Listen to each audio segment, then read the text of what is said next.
بسم اللہ الرحمن الرحیم۔ کتابوں کے تعارف کے آج کے پروگرام میں مولانا سید ابوالعلا مودودی کی ایک کتاب کا تعارف کرانے جا رہا ہوں۔ اس کا نام ہے دینیات۔ یہ مولانا کی مقبول ترین کتابوں میں سے ہے۔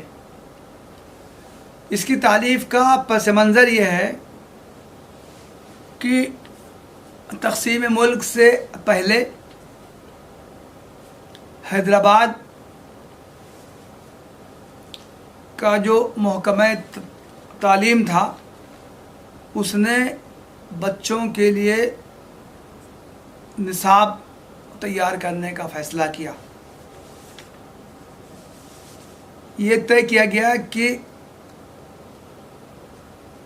درجہ اول سے درجہ دہم تک 10th اسٹینڈرڈ تک کی دینیات کی کتابیں تیار کی جائیں گی۔ چنانچہ 4 سال کی محنت کے نتیجے میں مختلف لوگوں سے 10 کتابچے تیار کروائے گئے تھے۔ 10ویں درجے کے بچوں کے لیے کتاب تیار کرنے کی ذمہ داری مولانا ابوالعلا مودودی صاحب کو دی گئی تھی۔ انہوں نے یہ کتاب تیار کی، نصاب کمیٹی میں پیش کی گئی۔ نصاب کمیٹی نے اس پر نظر ثانی کی، پھر اس کتاب کی اشاعت ہوئی۔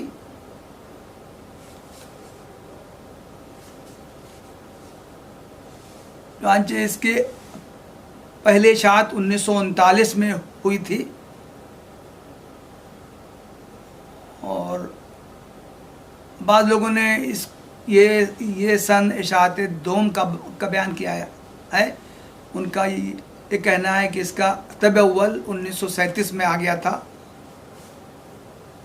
اس وقت سے یہ کتاب برابر شائع ہو رہی ہے۔ مولانا مودودی نے بعد میں اس پر نظرثانی کی۔ یہ کتاب بھی اصلاً جیسا کہ بیان کیا گیا بچوں کے لیے لکھی گئی۔ مولانا مودودی نے خود اس کے دیباچے میں لکھا ہے کہ یہ مختصر رسالہ خصوصیت کے ساتھ ان نوجوانوں کے لیے لکھا گیا ہے جو ہائی اسکولوں کی آخری جماعت یا کالج کی ابتدائی منزلوں میں تعلیم پاتے ہیں۔ اس کے علاوہ عام ناظرین بھی اس سے فائدہ اٹھا سکتے ہیں۔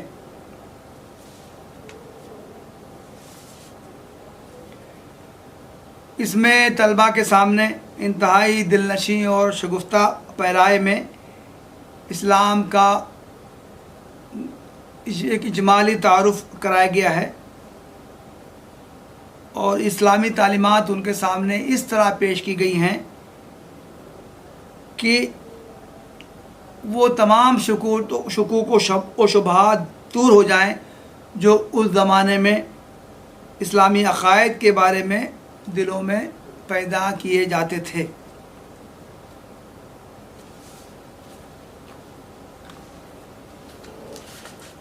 یہ کتاب اصلاً 7 ابواب پر مشتمل ہے۔ باب اول کا نام ہے اسلام۔ اس میں اسلام کے معنی کیا ہیں، اسلام کی حقیقت کیا ہے، کفر کی حقیقت کیا ہے، کفر کے نقصانات کیا ہیں، اسلام کے فائدے کیا ہیں، ان موضوعات پر اظہار خیال کیا گیا ہے۔ مولانا مودودی نے یہ صاف الفاظ میں یہ لکھا ہے، اللہ کے تمام پیغمبر جو دنیا میں آئے ہیں سب کا مذہب اسلام تھا۔ بعد میں لوگوں نے جو اس میں تحریف کر کے یہودیت، عیسائیت اور دوسرے مذاہب بنا لیے، ورنہ حقیقت میں حضرت آدم علیہ السلام کا بھی مذہب اسلام تھا، اور بعد میں تمام انبیاء جو ہیں وہ اسلام ہی کو لے کر آئے تھے۔ باب دوم کا عنوان ہے ایمان اور اطاعت۔ اس میں مولانا نے یہ دکھایا کہ ایمان کا مطلب کیا ہے، ایمان کے لیے علم اور یقین کی ضرورت ہے۔ ایمان کسے کہتے ہیں، علم حاصل ہونے کا ذریعہ کیا ہے، ظاہر ہے کہ مولانا نے بتایا کہ علم پیغمبروں سے حاصل ہوتا ہے، وحی کے ذریعے حاصل ہوتا ہے۔ ایمان بالغیب کا مطلب کیا ہے، ان موضوعات کی وضاحت کی۔ باب سوم میں نبوت کے بارے میں اظہار خیال کیا گیا ہے۔ نبوت کی ضرورت کیا ہے، پیغمبری کی حقیقت کیا ہے، پیغمبر کی اطاعت کیوں ضروری ہے، پیغمبروں کی مختصر تاریخ بیان کی گئی ہے۔ خاتم النبیین حضرت محمد صلی اللہ علیہ وسلم کا تذکرہ کیا گیا ہے۔ ختم نبوت کے عقیدے کا مطلب کیا ہے، ختم نبوت کے دلائل کیا ہیں، ان موضوعات پر اظہار خیال کیا گیا ہے۔ باب چہارم کا عنوان ہے ایمان مفصل۔ اللہ پر ایمان، رسولوں پر ایمان، فرشتوں پر ایمان، کتابوں پر ایمان، آخرت پر ایمان، ان کی تفصیلات بیان کی گئی ہیں اور ان پر ایمان لانے کا مطلب کیا ہے، اس کی وضاحت کرتے ہوئے اس کے عقلی دلائل پیش کیے گئے ہیں۔ باب پنجم کا عنوان عبادات ہے، اس میں نماز، روزہ، زکوٰۃ، حج پر اظہار خیال کیا گیا۔ باب ششم دین اور شریعت کے عنوان سے ہے۔ مولانا نے یہ واضح کیا کہ دین اور شریعت کا فرق کیا ہے۔ دین تمام انبیاء کا ایک ہی رہا ہے، بنیادی تعلیمات ایک ہی رہی ہیں، شریعت میں فرق رہا ہے، مختلف انبیاء کی شریعتیں مختلف رہی ہیں۔ شریعت، احکام شریعت معلوم ہونے کے ذرائع کیا ہیں۔ اس باب میں ایک اہم بحث مولانا نے کی ہے، فقہ اور تصوف میں فرق۔ مولانا نے یہ واضح کیا ہے کہ شریعت کے ظاہری احکام پر عمل فقہ کہلاتا ہے اور اس کی روح سے تصوف میں بحث کی جاتی۔ ساتواں باب شریعت کے احکام کے عنوان سے ہے، اس میں حقوق پر تفصیل سے مولانا نے اظہار خیال کیا ہے۔ اللہ کے حقوق، نفس کے حقوق، بندوں کے حقوق، تمام مخلوقات کے حقوق، ان کے بارے میں اظہار خیال کیا۔ جیسا کہ میں نے یہ بیان کیا کہ یہ کتاب بچوں کے لیے لکھی گئی ہے، عام لوگ بھی اس سے فائدہ اٹھا سکتے ہیں، چنانچہ اس میں زبان و بیان بہت آسان، انداز بیان بہت سہل، اور اس میں اسلام کی تعلیمات کا خلاصہ پیش کیا گیا ہے۔ قرآن کی آیات اور احادیث کے باقاعدہ حوالے نہیں دیے گئے ہیں، لیکن جو بات بھی کہی گئی ہے وہ قرآن اور حدیث کی روشنی ہی میں کہی گئی ہے۔ گویا کہ ایک حیثیت سے دین اور شریعت کے بارے میں قرآن و حدیث میں جو تعلیمات آئی ہیں ان کا خلاصہ بہت سہل الفاظ میں اس میں پیش کر دیا گیا۔ مولانا کا انداز بیان کیا ہے، اس کے لیے بطور مثال مولانا کے میں چند جملے کوٹ کروں گا۔ مولانا نے لکھا ہے، کفر کیا ہے؟ کفر صرف ظلم ہی نہیں، بغاوت، ناشکری اور نمک حرامی ہے۔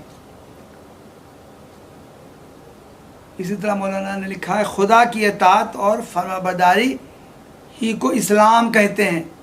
سورج، چاند اور ستارے سب یہ مسلم ہیں، زمین بھی مسلم ہے، ہوا، پانی، روشنی بھی مسلم ہے، درخت، پتھر اور جانور بھی مسلم ہیں، اور وہ انسان جو کبھی خدا کو نہیں پہچانتا، انکار کرتا ہے، وہ بھی اپنی فطرت کے اعتبار سے مسلم ہے، اس لیے کہ اس کے جو اعضاء ہیں وہ بھی اللہ تعالیٰ کے احکام ہی کے پابند ہیں۔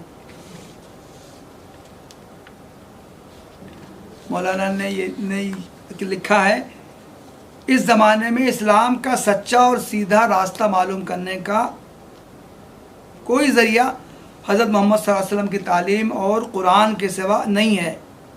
حضرت محمد صلی اللہ علیہ وسلم تمام نوع انسانی کے لیے خدا کے پیغمبر ہیں، آپ پر پیغمبری کا سلسلہ ختم کر دیا گیا۔ قرآن کو سمجھ کر پڑھنا چاہیے۔ مولانا نے اس کے لیے کتنی لطیف مثال پیش کی ہے۔ زبان سے اگر تم 10 لاکھ مرتبہ کونین کو کونین پکارتے رہو تو اس سے تمہارا بخار نہیں اترے گا۔ اسی طرح اگر زبان سے تم لا الہ الا اللہ کہتے رہو اور یہ نہ سمجھو کہ اس کے معنی کیا ہیں، یہ الفاظ کہہ کر تم نے کتنے بڑی چیز کا اقرار کیا ہے، اس اقرار سے تم پر کتنی بڑی ذمہ داری عائد ہوتی ہے، تو ناسمجھی سے زبان سے ادا کیا ہوا لفظ تم کو کچھ بھی فائدہ نہیں پہنچا سکتا۔ تو گیا کہ یہ مولانا کا یہ جو کتاب ہے ان کی دینیات، یہ بھی اسلام کا بہت عام فہم انداز میں تعارف کرتی ہے۔ یہ کتاب بھی مختلف زبانوں میں اس کا ترجمہ ہو چکا ہے اور یہ بھی لاکھوں کی تعداد میں اب تک شائع ہو چکی ہے۔ اسلام کا تعارف بے کم و کاست صحیح طریقے سے کرانے کے لیے یہ کتابچہ ایک بہت مفید ہے۔ وآخر دعوانا الحمدللہ رب العالمین۔